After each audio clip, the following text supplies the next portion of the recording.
pinirmahan, si Brother George Alejo, Tutor, Brother Edison Langera, Brother Marshall Vistal, harapan po, Jonathan Barboros, Brother Jason Ibarra. Jason Guevara. Kala mo si Jason Lorenzo eh. Hindi niya alam na Jason ang pangalan. Jason Guevara yan. Hindi niya alam na Jason. Jason yan. So we are candidate for baptism today. So anyway, this is our first confession of our church, and then four of them they signed already. But the members must know also.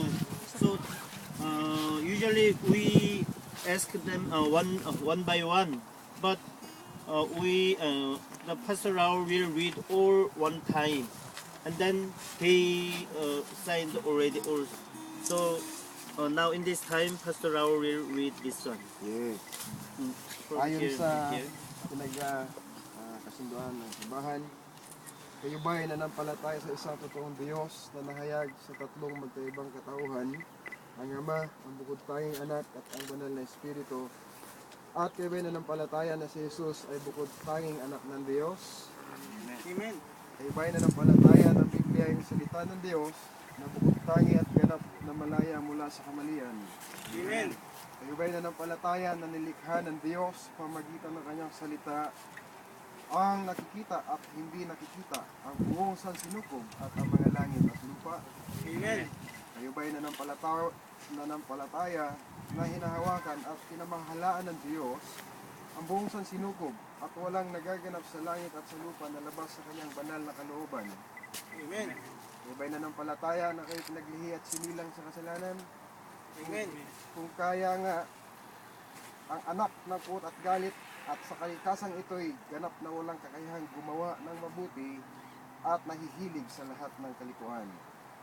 Kayo ba'y nanampalataya na si Jesus ay isinilang ng isang birhen? Amen. Kayo ba'y nanampalataya na si Kristo ay tunay na walang hanggang Diyos Amen. at tunay na tao? Kayo ba'y nanampalataya na si Kristo ay naparitos ng libutan upang iligtas tayo Amen. mula sa ating mga kasalanan at namatay naman siya sa krus upang bayaran ang ating kasalanan? Amen. Kayo ba'y nanampalataya na si Kristo ay nabuhay na muli, Amen. nilibing, Amen. at siya ay muling nabuhay sa pangatlong araw? Amen.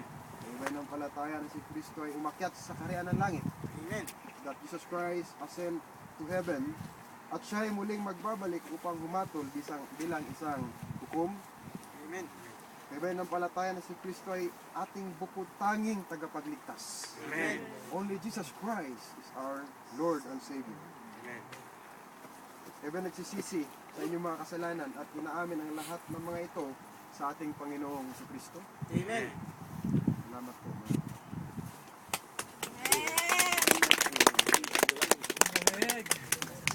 Ito po ang kanilang pinirmahan sa pangako sa bautismo. Kayo po ang saksi. Amen. Ito ang pinirmahan nila at pumirma sila at pangako hindi sa amin ni Pastor Paul, hindi sa church, ngunit kay God. Amen. Nananagot sila kay God. Walang expiration na nakasulat. No expiration. At ito po ay no turning back. No turning back. Sabi rito, ako si Brother Marshall, Brother Jao, Brother Edison, Brother George, Brother Jonathan, ay tatanggapin ang lahat ng kapahayagan ng pananampalataya na nakasulat dito sa taas. At ating babasahin ang Biblia, susundin ang mga aral nito. Sabi dito. At hindi ko gagawin ang mga susunod. Ito po ang pag-inom ng inuming may alkohol o nakakalasing, paninigarilyo, paglalaro ng sugal. Huwag naman po mangyari na masugal pa dito kasi sa Korea, pag mahilig sa sugal, uubos ang ipon. At iba pang gawain tulad nito, at ako ay masusumikap na mamuhay bilang isang Kristiyano, isang mabuting Kristiyano, at ninanais kong mabautismuhan. Napakahalaga po ito. Sa pangalan ng Diyos Ama, ng anak ng Diyos na si ating Panginoong Kristo, at ng banal na Espiritu. Ito po lang lagda na nagnanais at ang nakalimbag na pangalan na nagnanais. May katibayan po tayo na ipinangako nila ay dapat nilang sundin. Tayo mismo ang saksi patiyan. Amen. Okay, all members confirm their faith and then they accepted our faith confession. So they will be baptized now and then today, and then from now on after baptism, anyway, they will be our baptized members. Amen po ba? Amen. Okay. Okay, welcome with claps. Amen! Take over your place. Okay, please sit down.